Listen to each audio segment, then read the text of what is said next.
जय श्री जगन्नाथ। आपण मानक सिद्धिहाती चैनल को स्वागत। चलते शिखिया भेंडी मसला। प्रथम कड़े तेल पकई पियाज को नरम एवं लाल होगा पर्यंत भाजवा। लाल होगा पर्यंत पियाज लाल हो आसिले ताकू गोटे पात्र को काढ़ीदबा। से बड़का तेल में कटा भेंडी को पकई भल भाव में भाजवा। भेंडी नरम होगापी आम कि लुण पकई 5 मिनट पर्यंत नरम होगापी छाड़ीदबा।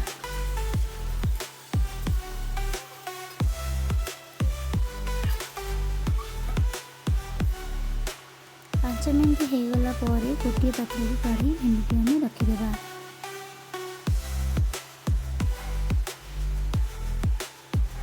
से कड़े तेल पकई बटा मसला को पकईदेबा। बटा मसला हूँ अदा रसुण जीरा पेस्ट। अदा रसुण जीरा पेस्ट पकई सारापर आम काश्मीरी चिली करी पाउडर धनिया पाउडर हलदी गुंड लुण टिके पकई भल भाव में कषा।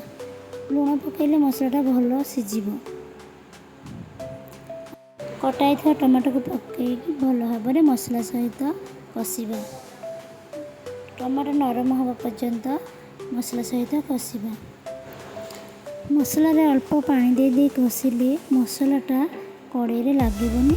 मसला भल सीझिब और भल टेस्ट लगे। देखो टमाटो भल भाव में सीझी आसला। मसलारू तेल भी छाड़ी आसला। भल भाव में तेल छाड़गला। आम भजा जाइए भेंडी की से पकई भल भाव में घोड़ईदबा।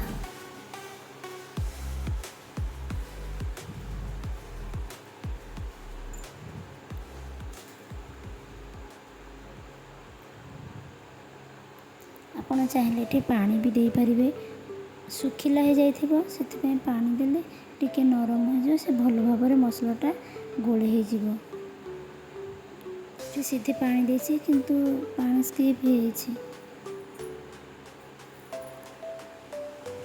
भजा जाइए पियाज को पकई आम भल भाव में गोल।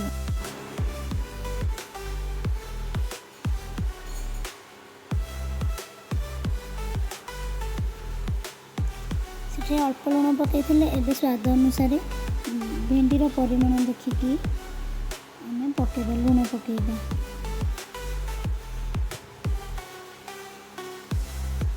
स्वाद अनुसार लुण पकईदबा।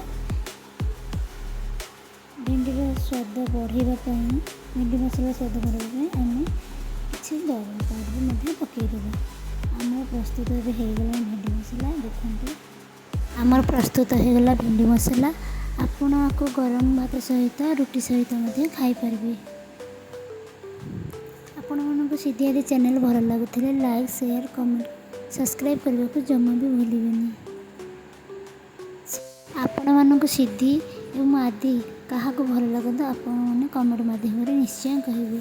रोचु नमस्कार। जय जगन्नाथ।